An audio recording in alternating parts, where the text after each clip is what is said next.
So yun guys, panibagong araw, panibagong manok na naman tayo. Ayan, at ayan, may mga bago tayong dating na manok, mga bossing. Ayan, ipapakita ko nga pala sa inyo yung mga bago natin dating.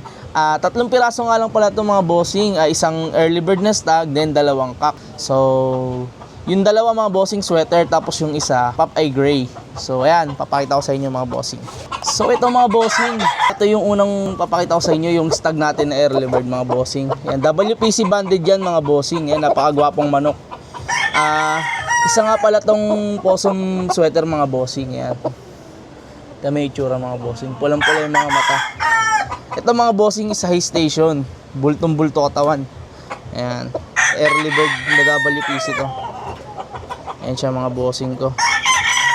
Sa mga naghahanap dyan ng early bird na, ayan, pwedeng-pwede sa inyo to mga bossing. So ito, papakita ko nga pala sa inyo mga bossing. Ito yung possum sweater natin, nakak. Banded to ng mga bossing, WPC 2024. So bali mga nasa around 3 years old na rin to. Ayan o, yung mga bossing ko. Ito yung kak natin na na possum. Ayan, haba na buntot niyan mga boss, long tail. Sa mga naghahanap dyan ng pang brood cock, pwedeng-pwede sa inyo to mga bossing ko. Oh.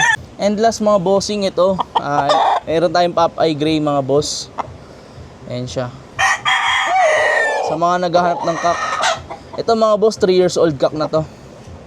Ayan yung Popeye gray natin, pulang-pula yung mga mata niyan, bultong-bulto katawan mga boss.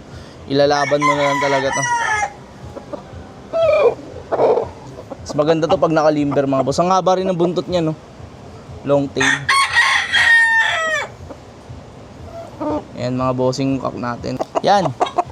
Quick update nga lang pala mga boss. Ito pala yung tinamaan kagahapon. Ayan, ayan. Okay naman na siya mga boss, nakadilat na. Medyo namamaga nga lang yung mata, yung pisngi niya. Ayan, pero okay na okay siya. Ito yung SBR natin mga boss. Napakaganda pa naman sana, oh. Sa mga may nais mga bossing, yan, available naman to. Di naman siya nabulag mga bossing. Yan. Sa mga SBR lovers,